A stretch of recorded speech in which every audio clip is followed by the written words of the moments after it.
Okay, so let's start with a little revision of the content, just to know what to expect from this paper, but also the actual paper. Main focus will be rate of reactions. We will see the practical, we will see a bit of like interpretation questions as well as calculation. Reversible reactions and dynamic equilibrium. So as you notice, those are probably a bit the hardest topics because apart from like rate calculations, and then the reversible is a lot of logic and a lot of understanding depending on the examples that were given, a lot of keywords that we need to use. So we need to focus on that when answering questions and try to be concise, because with those topics, mostly for the reversible reaction and the equilibrium, it's really easy to explain in many words. Yeah, we can just go around the concept so much. So we really want to try to be concise. Yeah, also to save energy in writing. Yeah. Then organic chemistry is being quite cut through, even though it's in like most of the organic chemistry is not even mentioned. So probably is not the major focus. So we could expect something. So it's important not to forget to revise that a little bit. Atmosphere is pretty straightforward, and then the Earth's resources about all of the water, and we have weird topics, weird really small topics, but if they come up, it could even be like a few marks, and we want to make sure to revise that too. Like phytomining and bioleaching is probably a very small chapter on your book, but it's still there. So you need to make sure to be aware of that. And then the Haber process and fertilizers, that's also, it has so many informations in it. So it's important to look at the details. And then the Haber process, as we know, kind of combines the equilibrium rate altogether, actually applied to one industry.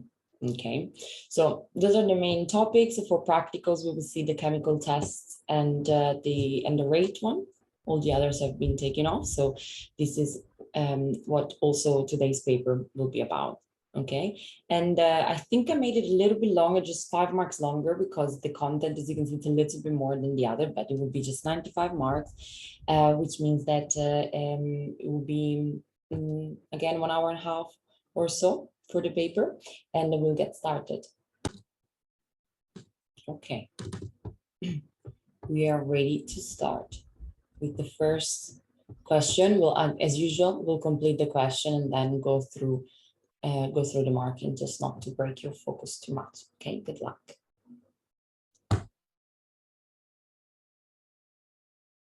Okay, let's start correcting this first one.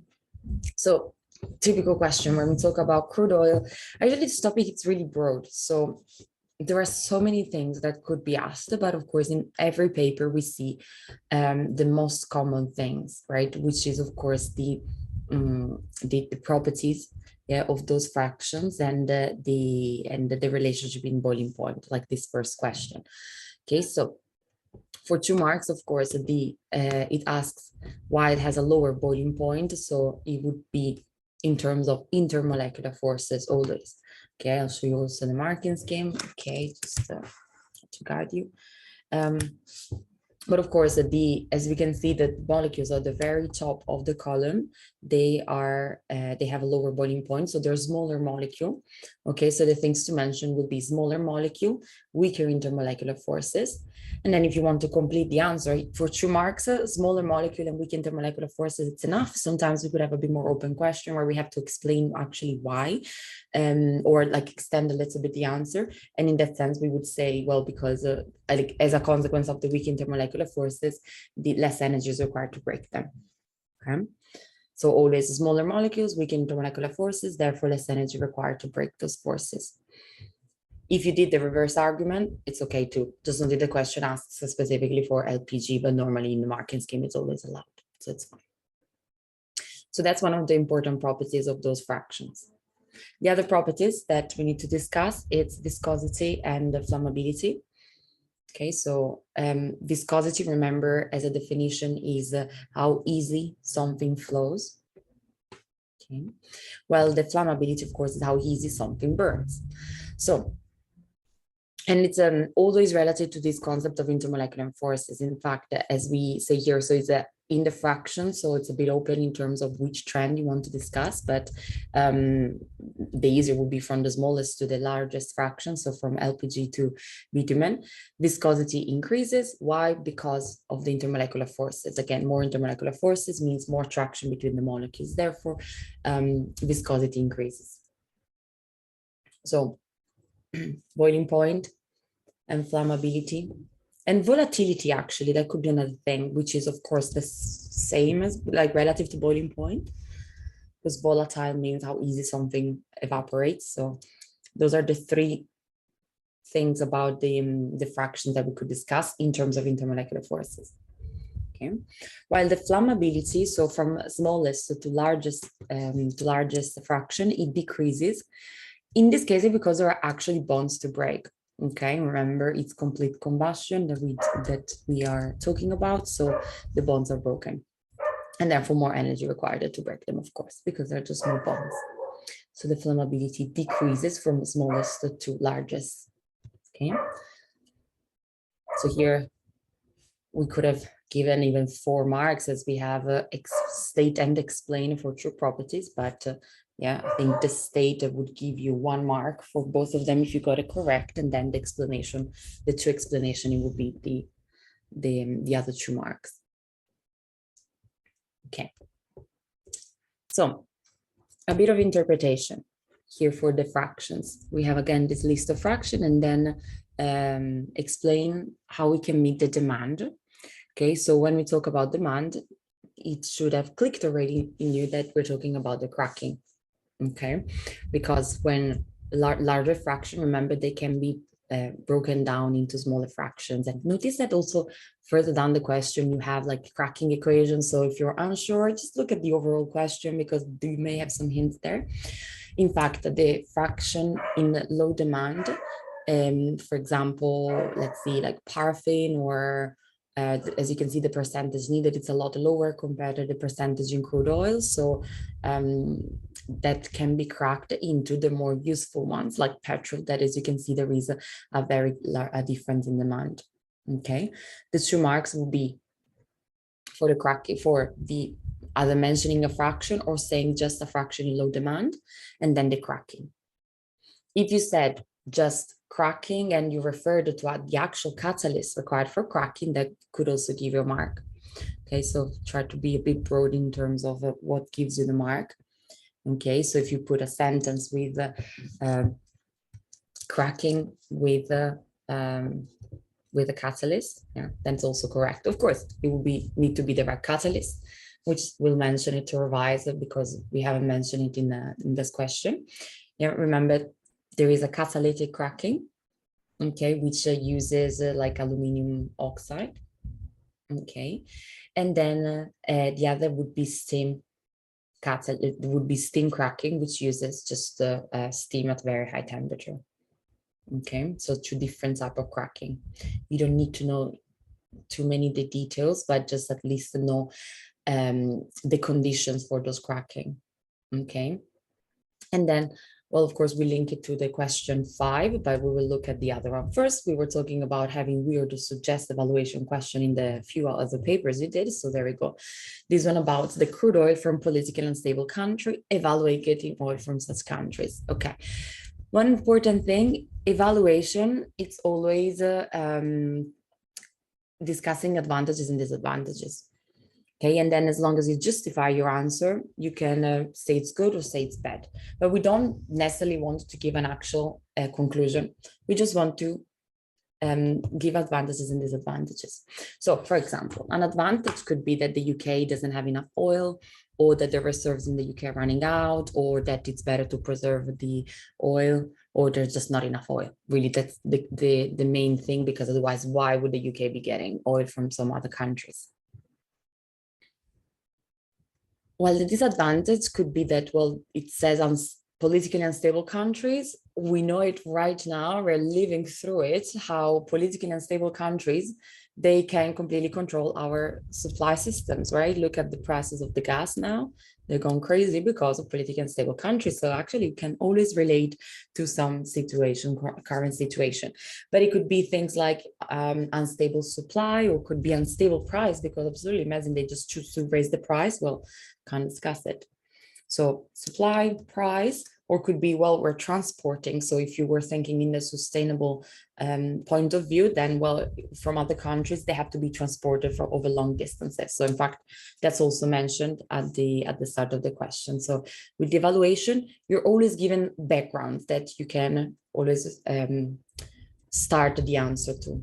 Okay, so just remarks, because it's a bit weird question anyway. So at least as you got one advantage with disadvantage, and that would keep the marks. And we're talking about cracking. So the next would be completing the equation for cracking. So we start with a large alkane, so C10H22, and we end up with an alkene, two of them. So recognize it because of the general formula that they're different.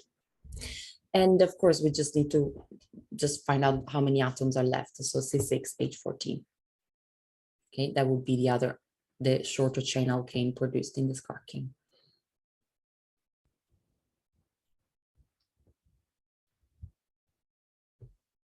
Okay. As we're talking about fuel, a bit more interpretation here of some data. So recommend one of these fuels an alternative fuel to petrol and explain your reason. Okay.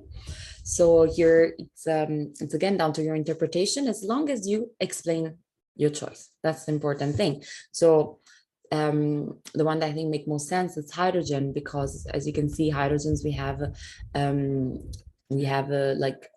we produces the most energy. It has only water as a product. Okay, so we could say either that there is only water as a waste product, or that there are no greenhouse gases. Okay, or the other one, if you thought that LPG was better, that's also okay, because it's readily available and still more energy than petrol. So it could be the other thing that you notice. Again, here it's down to your interpretation.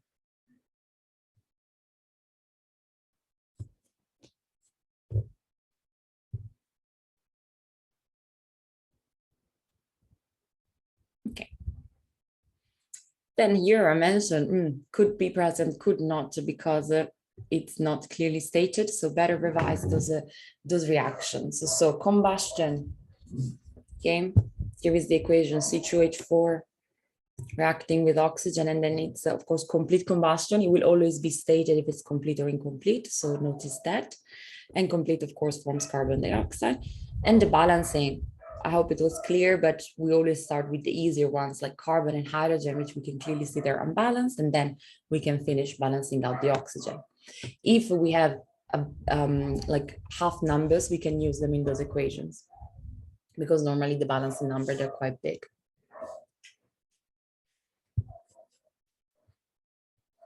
And the spaces normally they give you hints of the number of products. In fact, look for the next one, which is about the addition reaction of ethane with chlorine. So we know that alkenes, they undergo this particular type of reaction, which is addition, and we have only one product. So even if you didn't know, you could have maybe figured it out. Yeah, being unsaturated hydrocarbon, it would just add to that double bond.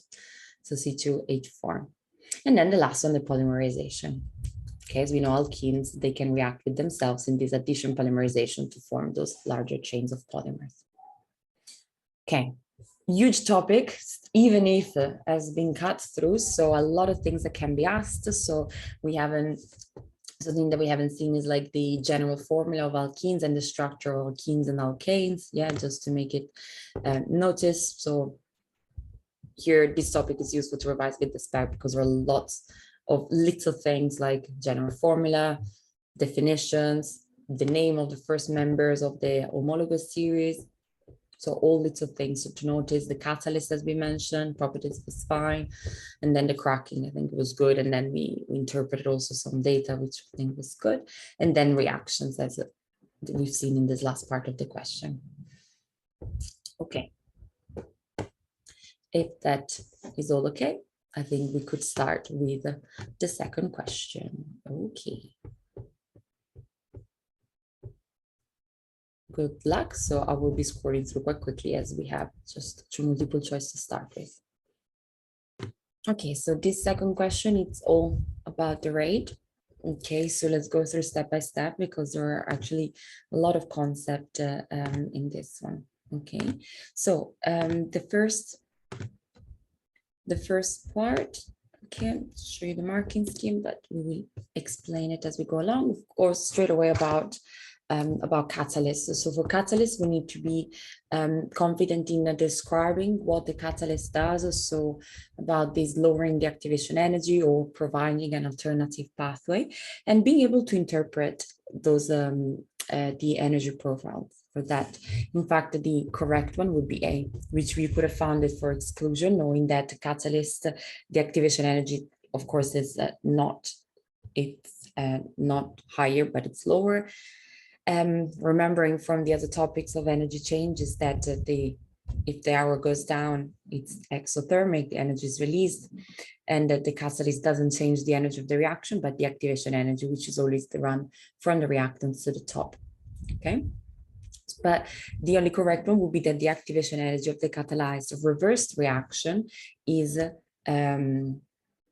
Z plus Y, because if you think about the reverse reaction, it's products to reactants, yeah, this way. So as you can see, to overcome this energy would be Z plus Y, okay, because it's like if it's an endothermic reaction, so from the bottom to the very top of the curve. And in this case, of course, it's Y, that it's the lower activation energy catalyzed. Okay.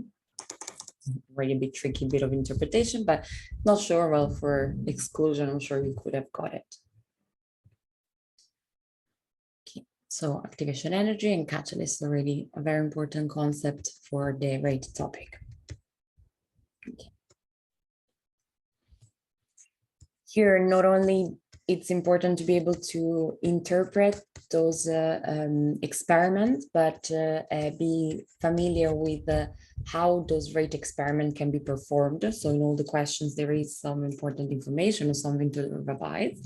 Like this one, we have magnesium reacting with hydrochloric acid. Notice some bubbles, which means that the proper method would be the collection of the gas.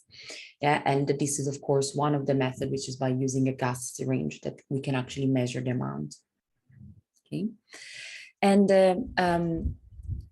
so for representing the results, I think here we will explain a little bit of the results because they all make sense. And if you go through exclusion, it's important that you actually explain each option. So we know that the correct one is A, but let's think about why are not the others. So B, it's decreasing, right? Which means that it's not correct because, as we know, the gas it's produced as a reaction, so it cannot decrease.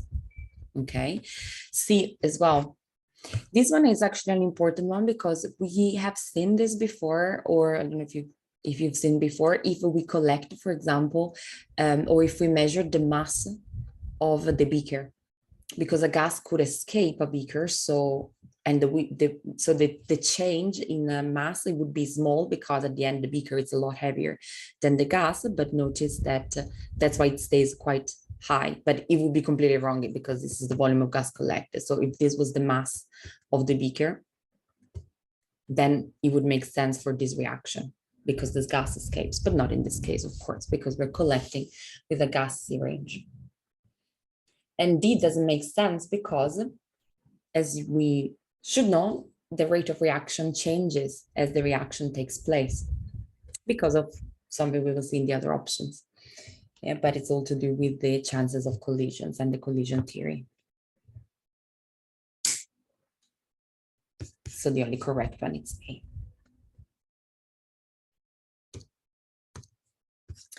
Okay.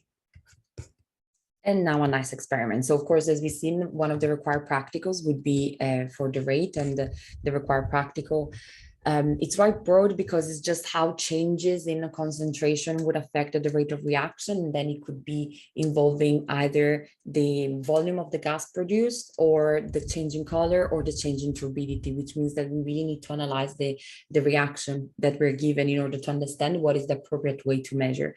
In this case, we have an interpretation of the experiment rather than the design. And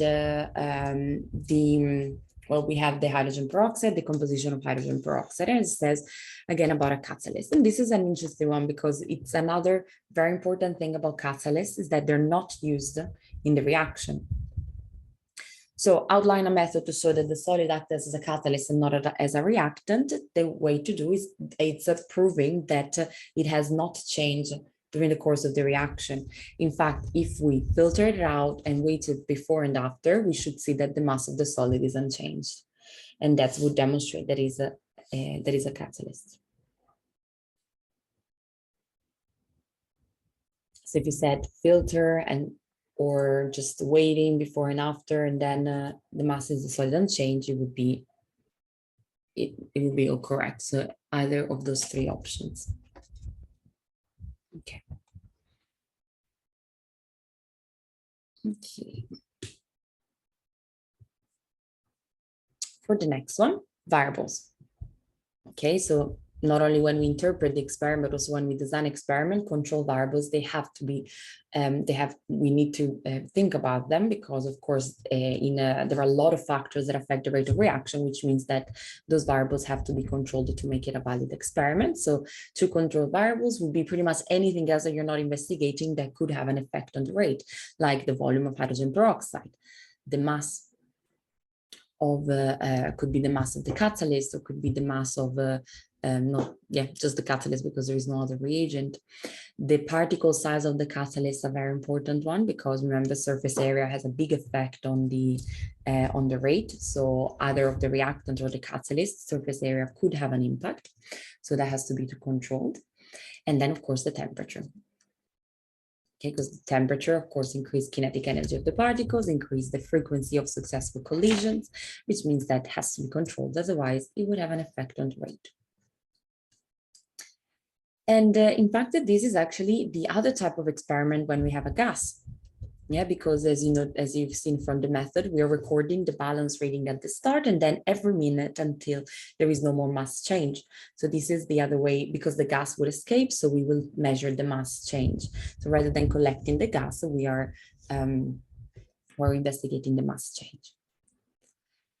And normally with this one, we have like a conical flask with a cotton wool because the cotton wool would prevent the solution or stop the solution escaping. So would allow, of course, the gas, but not the solution, which otherwise could make the calculation of the rate not valid. So cotton wool, it prevents the solution from escaping. And as we're still talking about the experiment, and this is the graph that we were seeing before, because notice that the mass change is really small. So then of course it decreases because the gas escapes. So that's what we are measuring. And that's what I wanted you to try to put the attention to is like, what type of experiment is it? What are we actually measuring? In this case, it's a solution, it's a reaction that evolve a gas, which means that the mass will change or the gas can be collected.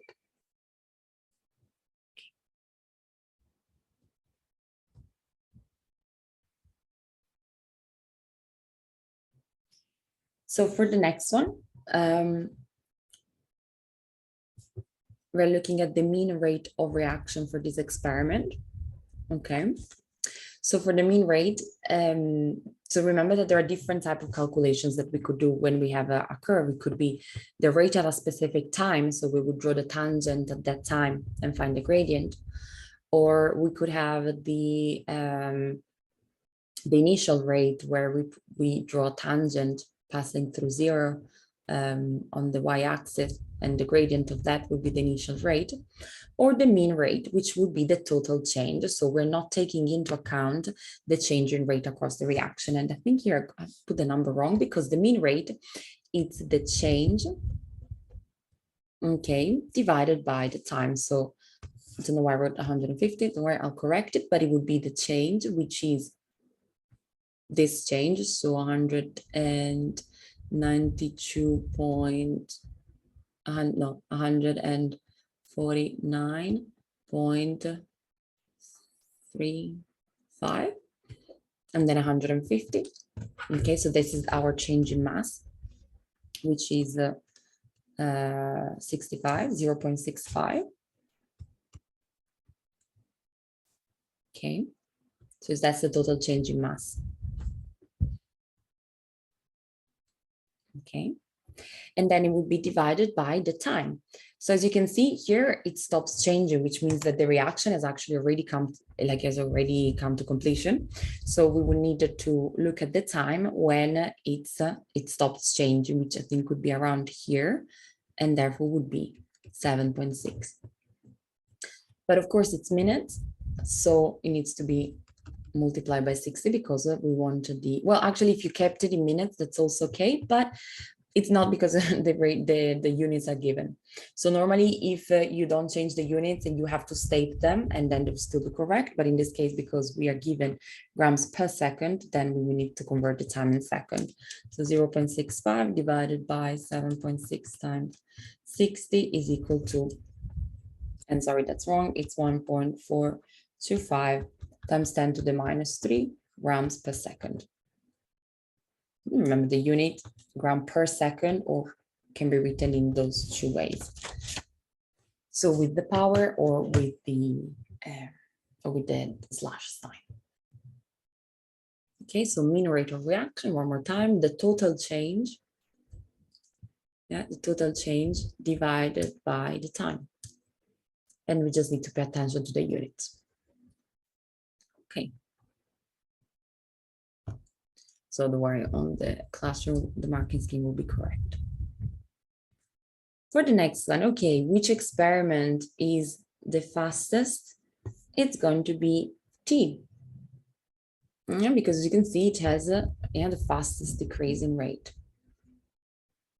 The next one is a bit about interpretation because, okay, if we have a concentration that it's 0.4 for S, we can see that the change, it's double for T. So we know that also the concentration will be double. So it will be 0.8. And this, remember, we said it's fastest, which means that the concentration must be higher. Okay. Because remember that the concentration, the higher the concentration, the faster the rate because of this increasing frequency of successful collisions. So 0.8, and the reason, because we can see that the loss of mass is double. Yeah. Good.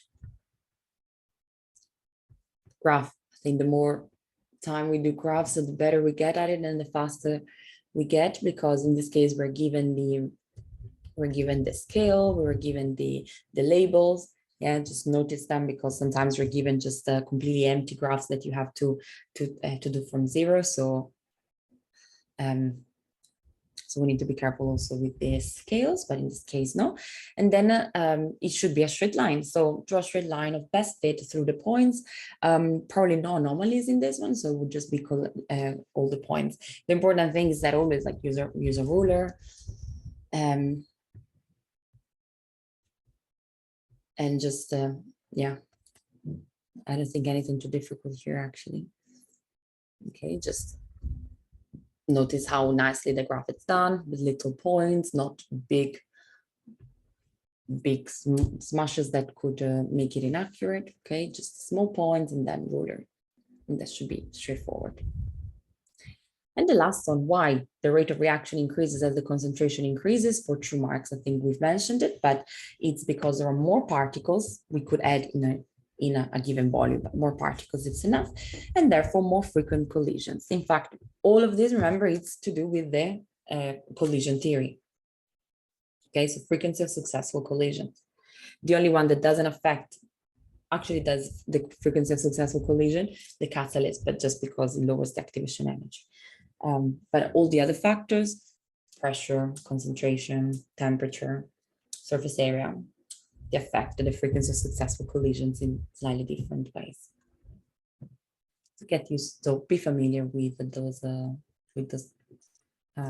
keywords, frequent, successful collisions. Okay.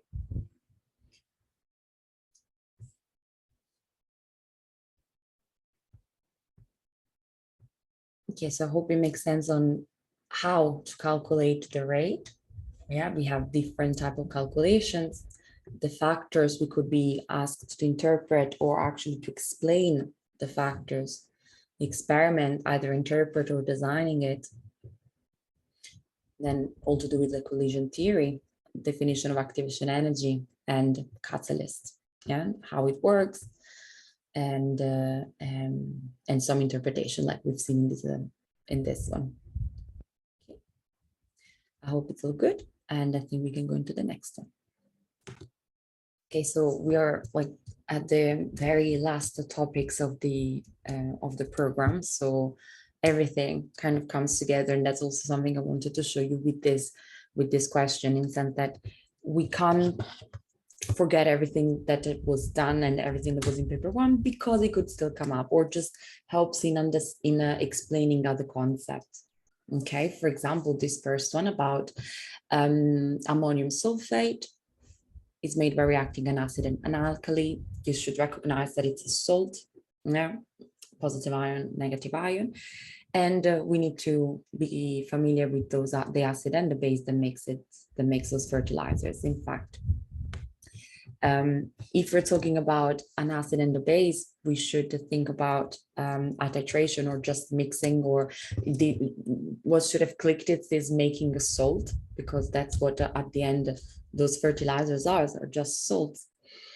Sulfuric acid and ammonia. And how we can make a sample of that?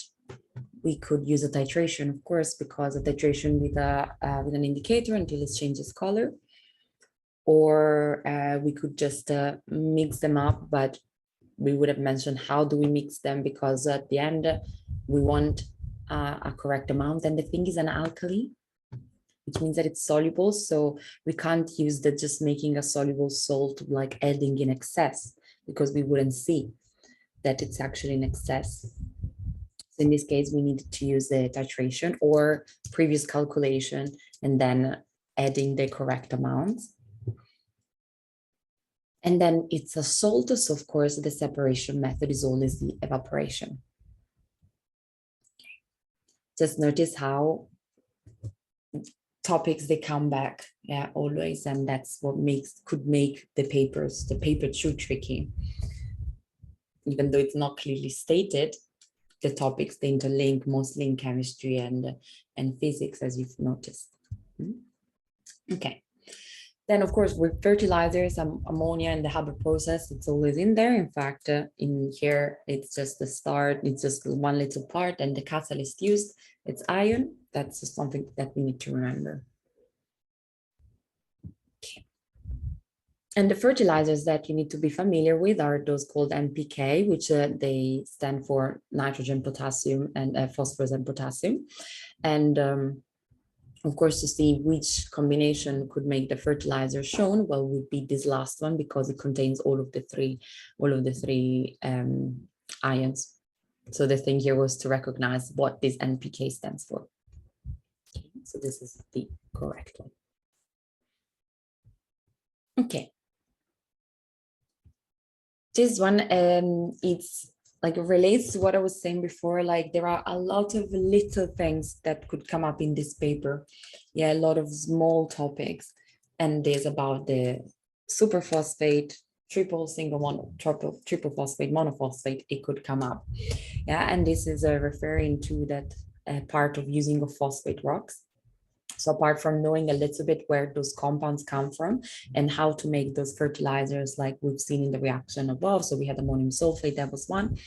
And then the phosphate rocks, they're used for fertilizers. And if they are treated with different acids, they make different compounds. And unfortunately here it's just about remembering it, because we don't even need to know exactly the reactions taking place, but we just need to know that when phosphate are treated well with sulfuric acid, it forms single superphosphate. When it's treated with phosphoric acid, it forms just calcium phosphate. With the other salts, so with nitric acid, it would form calcium nitrate. While with sulfuric acid, it forms calcium phosphate and calcium sulfate. So those are the products. And here, unfortunately, we just needed to remember, okay? But they're just three different reactions that you need to remember. Phosphate rocks with phosphoric acid, nitric acid, and sulfuric acid. And this I can show you on the spec is just a very little part, but that's just to highlight how important it is to read from a spec is like what and focus on students should be able to. Because as you can see, it's here and it's just a recall question, but it could still be, if you have to explain all of the products, it could even be a 5-mark question. It could be one multiple choice. Yeah, when you just have to get the correct name. Okay, and then this was the other little part, the industrial production of fertilizers with laboratory preparation of the same compounds. Here could be evaluation questions like what are the reactions, the type of vessels, and so on. But that part, the first part of the titration, it was relative to that point. Okay, so notice that there are many little things to notice here. And the 6 marker here was a little bit general. So you kind of had to guess, okay, what topic is it with is? What am I referring to? And here it's it all comes together between the topics of rate and equilibrium. Because it's quite general because advantages and disadvantages. So, oh, sorry, I'm showing the wrong screen, by the way. Okay, so advantages is always relative to either the yield or the rate, because those are 2 important things that at this point you should be familiar with in terms of industrial application. So always rate and equilibrium. So we could say things like that high temperatures increase the rate of reaction. Yeah. But a disadvantage could be that it reduces the yield because, as we know, exothermic is favored by low temperatures and it's manufacturing nitric acid. So this is the desired product. Catalyst increases the rate, but a disadvantage of it could be the catalysts are expensive. We could also say that catalysts, normally they're useful because they allow use of lower temperature, therefore could reduce the energy costs. But the catalyst itself is expensive. So notice we are talking about temperature, pressures, like that you have a nice structured answer. And then well, we mentioned the catalyst, the pressure. Well, atmospheric pressure is good because it lowers the energy cost. Well, you could say lowers the rate of reaction because at the end, higher pressure increases the rate. So here it's everything, yeah, coming together, rate and equilibrium. Okay, and then if you said something about the shifts in equilibrium, that's also going to be marks. But as you can see, it's broad. So you get the marks if you make a nice discussion and get at least the topic that we're talking about. Okay. How does atmospheric pressure reduce the energy cost? Or like, yeah. Because basically you're not changing the pressure at all. So you're just using the normal pressure. So it doesn't, you don't need the special vessels and you don't need energy to actually increase the pressure. Yeah, because that's normally the problem with very high pressures in the industries that could be dangerous and it's very expensive to do it and sustain. Okay. And how does it lower the rate of reaction? Lowers the rate because it doesn't increase it either. That's the thing, because if you increase the pressure, it would increase the rate too. But otherwise, like that, we're not doing anything to increase the rate. Okay. So as you can see, was a few things here to how the atmospheric pressure has an effect. That's all. It doesn't. That's the point. So that's why it could be a disadvantage. Okay. I think we should continue because the paper, it's still quite long. There are 7 questions. Okay. Not so long, all of them, but let's go. This one is just a marks. I would say just let's go straight to it.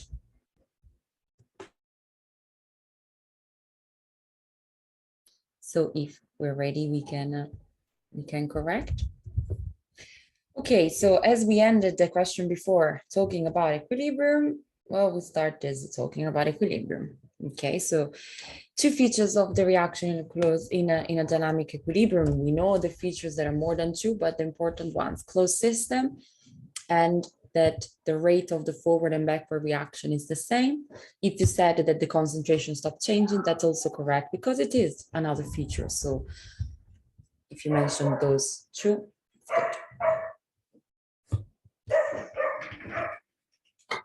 just notice also the marks. We can be concise because It's just 2 marks. Even the other two about the explanation of the effects, it could be 3 marks, 4 marks, and we have to explain it in the most details, mentioning the Chatelier principle and so on, or 2 marks, nice and concise. So the effect of a decrease in pressure to the yield of methanol, decrease in pressure, equilibrium shifts to the side with more gaseous particles, as we know, that's the general thing, and then the effect, it's the yield increases. Okay. If you said about the equilibrium shifting to the right side, maybe you get the mark for that instead.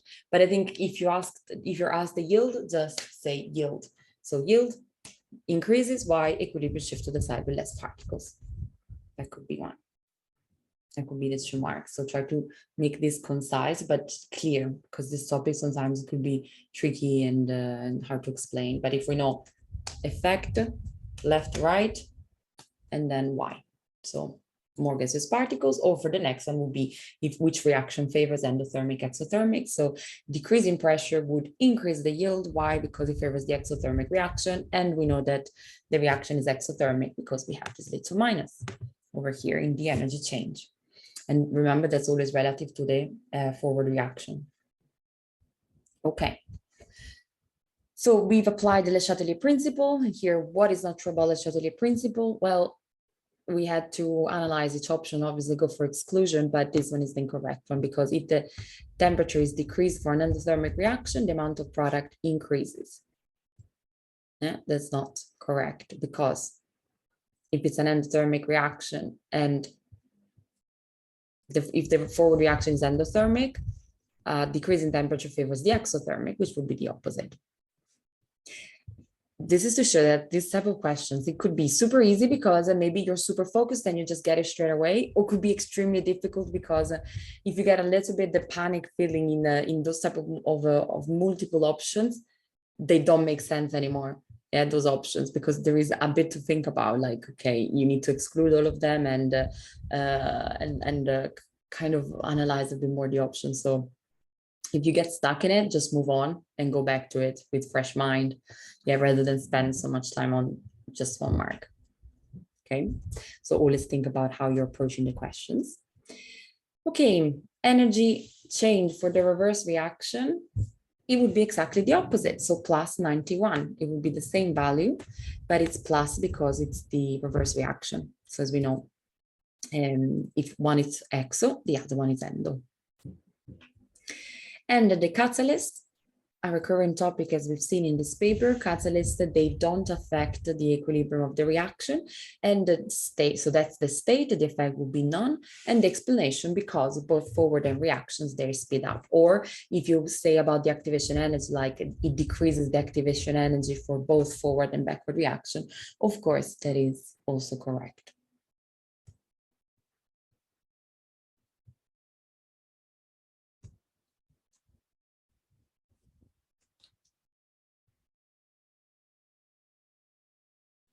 Okay. With the one about the gas particles, Yeah. how are you supposed to know which side has more gas particles? Because they don't have like the big numbers in front. Yeah, so if they do, for example, hydrogen, we know it's a gas, and carbon monoxide, in this case, it's stated that it's a gas, but hydrogen is always a gas, as you know, also because you're given the high temperature. So you know that all of those have a lower boiling point than 250 anyway, so they are all going to be gaseous particles. If there is no number in front, you're considering that there is just one gaseous particle. So as you can see on the left-hand side, we have 3 gaseous particles in total and just one on the right-hand side. So that's how you know that the right-hand side would contribute less to the pressure, because there's just one of the one particle.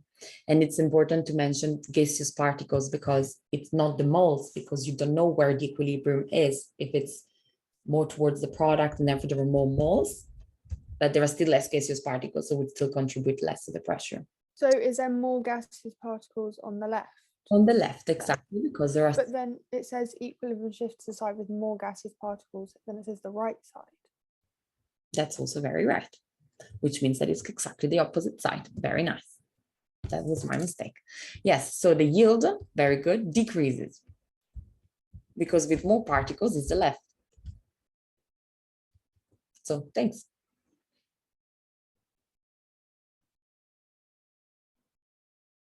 that demonstrate that you're all sharps. Okay, good.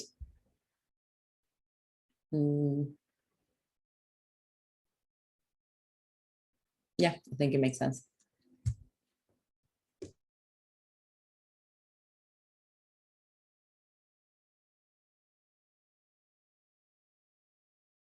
Okay, after this correction, let's go into the next one, number 5. Okay. Not too long, so, well, 6 markers, so let's take 10 minutes. Okay. Should we correct? Okay, so here we're talking about the other practical that will be assessed, which is identifying ions. Okay, and that's the practical that focuses on the flame test. And you have some hints in the question anyway, because we have, well, apart from the metals, we also have some hints on flame test here, flame test, flame emission spectroscopy. So might have something to do. So that should have given some hints on identifying that. Of course, the rest, it would be being familiar with the other type of the other tests, which could be common reactions that you know, like acid-base reactions, or actual tests, for example, for iodine and chlorine. Okay. Anyway, so the one thing also here, it's a bit broad in sense of the order that you did, but two, we could do different ways, either flame tested, so we distinguish the sodium and the potassium. Okay, so sodium is yellow and potassium it's lilac. And remember, to do the flame test is always using a non-reactive wire like platinum and nichrome wire. And then of course we have powder, so we would need to make them solutions. Okay, so make them solutions and then do the flame test with either the powder or the solution. But that's definitely one point to distinguish between the potassium and then all the other sodium compounds. Another way of distinguishing between the sodium and the potassium compounds would be the reactivity. Yeah, because if we dissolved in the same volume of water, or maybe acid, if you reacted with an acid like this one, add the acid to the 4 solutions, the sodium carbonate and the potassium carbonate, they will produce effervescent, because remember that the neutralization reaction that forms carbon dioxide, while sodium chloride and sodium iodine want effervescence. And if you want to make sure that it's a carbonate, we will need to collect the gas and pass it through lime water. It's not mentioned here because actually we don't need that, but just as a revision. So between the metals, flame test. Between the carbonate compounds and the halogen or the halides, it would be with the acid and looking for the effervescence. And then after we've already distinguished between the potassium and sodium carbonate, so we will look at the chloride and iodide, and that would be the test for halogens, which would be adding silver nitrate and dilute nitric acid, and they produce different precipitate. Remember, sodium chloride it's white, and chloride it's white, and iodide it's a yellow precipitate. So that we'll be able to distinguish between them. Okay. So flame test, reaction with acids, and test for halogens. Those are the 3 tests that can help us distinguish between those compounds. Okay. And you could be asked just to identify some ions, but I think it's more likely that you get a more complete question where you have to distinguish actual compounds. So not just the test for positive ions, but also for anions. And remember, this is topic that is not clearly stated, but could still come up. So I think when they don't mention it in that it's the major focus is because it's within other topics. Anyway, for the next one, it is relative to the flame test. Magnesium is not detected. And why is that? Because the light is emitted in the UV spectrum, not in the visible. So it just that doesn't show a different flame.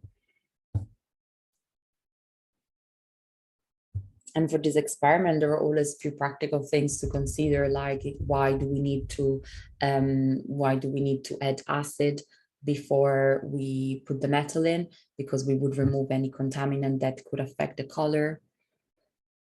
Or things like why the colorless flame is used rather than the colored Bunsen burner flame. If, well, obvious, because we need to distinguish the color.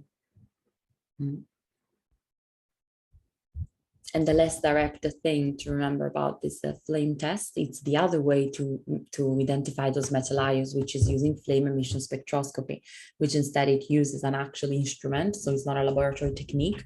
But the main advantage of that is that the flame emission spectroscopy, it can identify a mixture of ions, while the flame test can't, because the colors otherwise would mix. If you mentioned, then you remember that the things about the flame emission spectroscopy, like the concentrations, how it gives this unique spectrum, or that we can compare it to reference spectra, so we can actually identify the metals. While for the flame test, if you remember the colors, they're quite similar. Some they're all shades of red, so could be tricky to identify. So those, I think, were the key points regarding this experiment. Okay.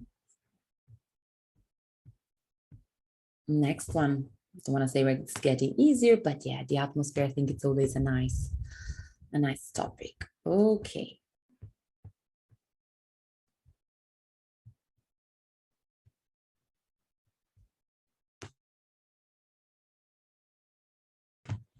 Okay, so in this question, I tried to combine the atmosphere and the water, which are both going to be present, but focusing a bit more on the harder parts of the questions of the topics. Okay, because of course you could expect a very open questions where you have to describe the changes in the atmosphere during time. Okay, but I think it's even harder when you're asked little things.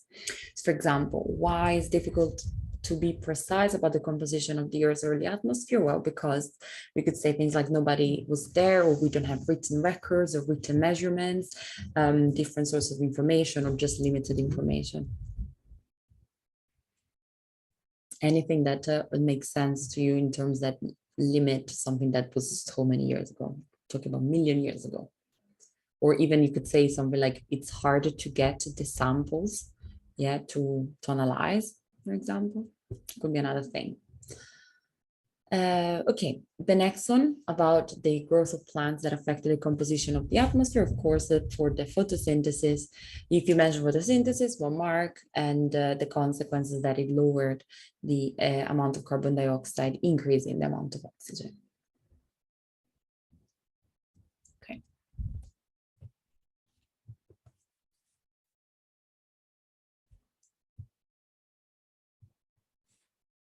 And then remember that a little bit of math skills are always going to be present. Yeah, for example, here where we have to calculate a percentage. So percentage of oxygen in the sample of air, we need to find, first of all, the volume of oxygen, yeah, which is the difference between the two values that we have. So that's 9 centimeters cubed, and then finding a percentage of that 9 divided by 50 times 100, 18%. So it's just a percentage, but still requires a little bit of interpretation.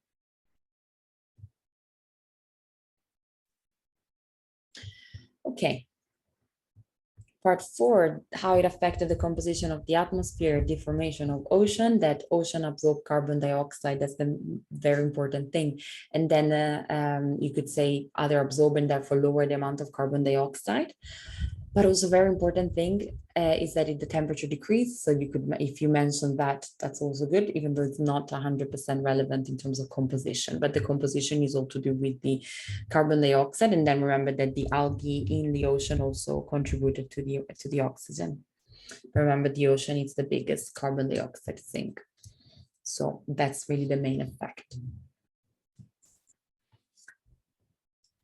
The current approximate percentage of carbon dioxide, 0.04. Yeah, so that's something to know just about the composition. And the next one, bit of interpretation. So explain whether or not those graphs. So as long as you explain your answer, yeah, you should be okay, because there are different things we could mention. Something like, well, we can see that the carbon dioxide increases steadily, but the temperature fluctuates. So it could be, well, no, it doesn't. Yes, it does. It's up to your interpretation, okay? So as long as your answer is explained. And then you could say, well, not all of the carbon dioxide is produced by human activity, so there could be other factors affecting it. That's why we can't say that it's the human activity causing it. But if you said that yes, it's the human activity, it could be because, as we can see, the mean global temperature increases as the carbon dioxide increases. So if you stated that and then said, yeah, because we can see that from the graph, absolutely correct too. Okay, but as we have to explain it, we could also say that if you say something like, oh, I don't agree because there is no reference to human activity, or not all the carbon dioxide is produced by human activity, or there is no real proof, that's okay.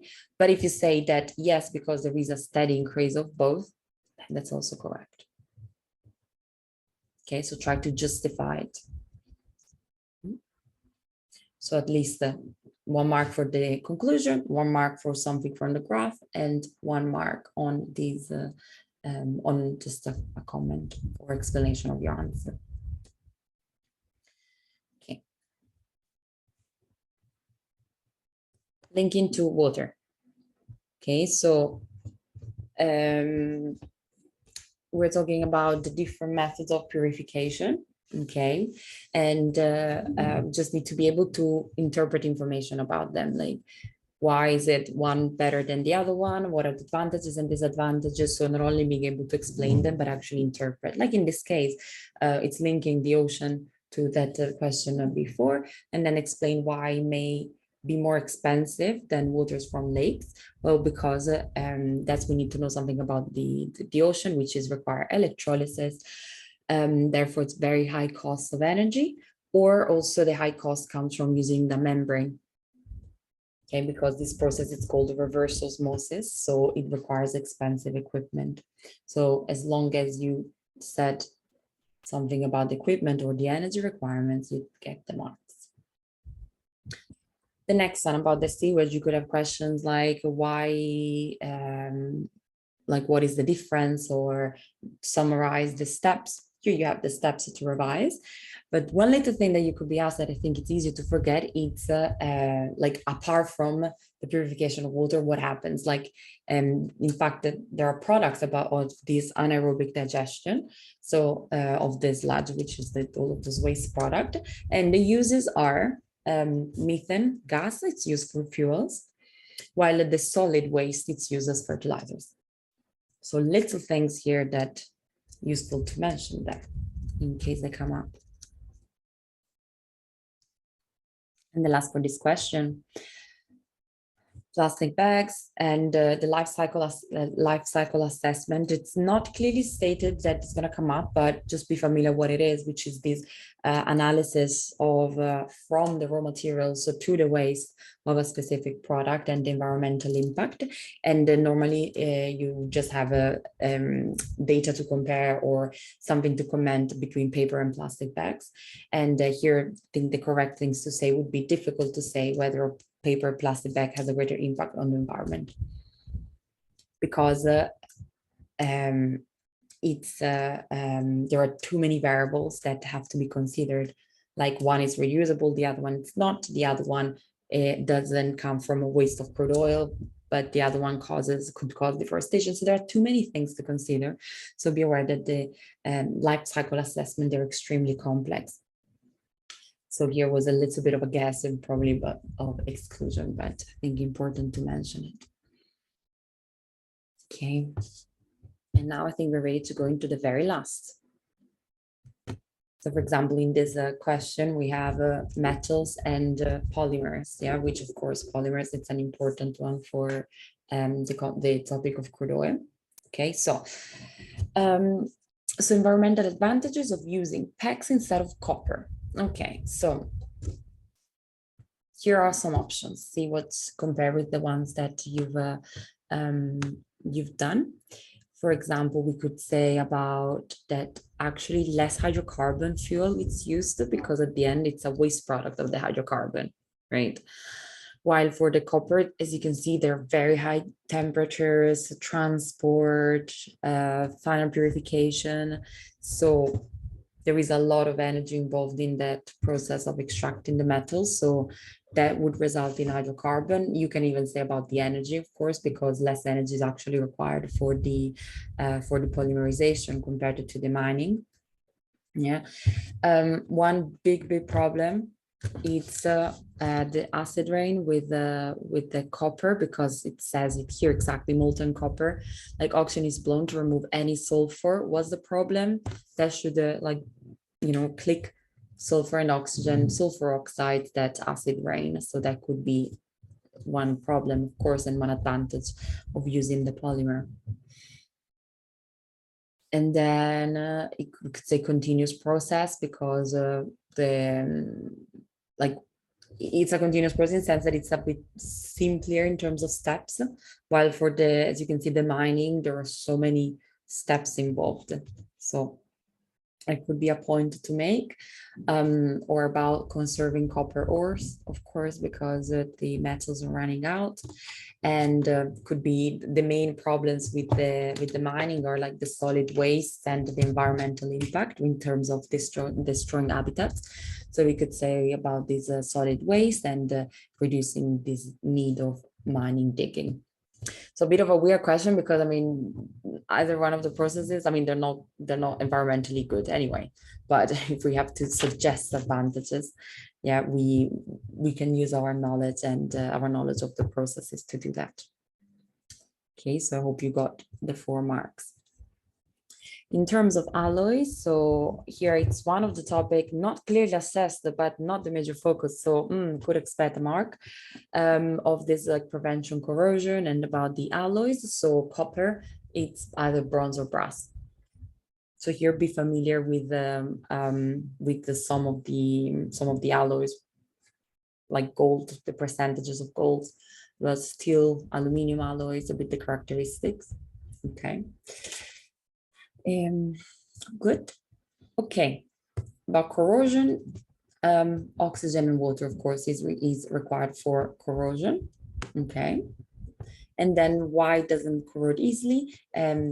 This is to do with the reactivity of metal. Here, linking to how to prevent corrosion. If you recall, these from the reactivity series that we've seen, these displacement reactions and the sacrificial protection of some metals. This is to do with the difference in reactivity.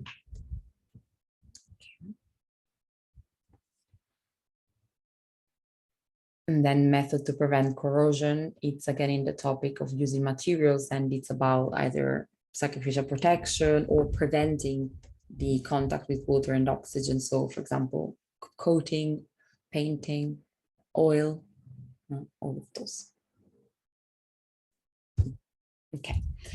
And the last one, a tricky one because again, it's one of the subtopics. So I hope at the end of this paper, you've noticed all of those little topics that they could bring a lot of marks.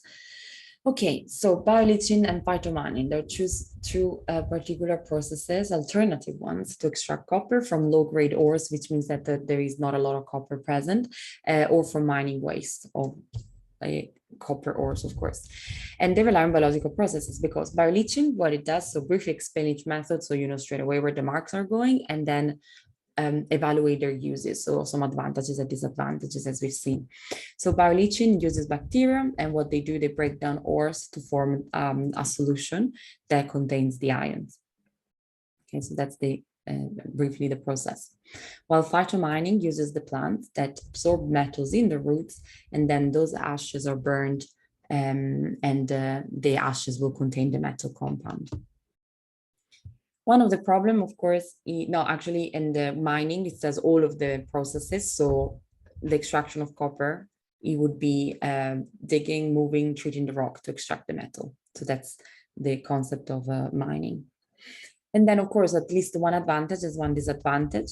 Advantage could be that using those alternative biological methods, there is less destruction of habitats and less waste products, as we've seen the main problem of the mining.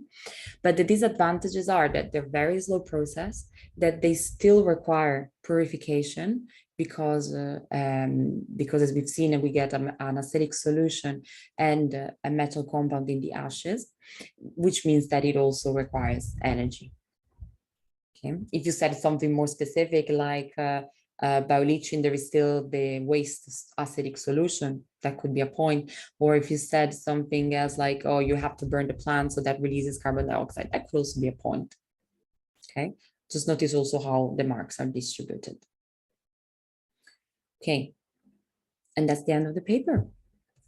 Okay, so do you want to maybe have a look through it and see if there is any specific question? Otherwise, I'll make some concluding statements and some tips for this paper, and then we'll be done.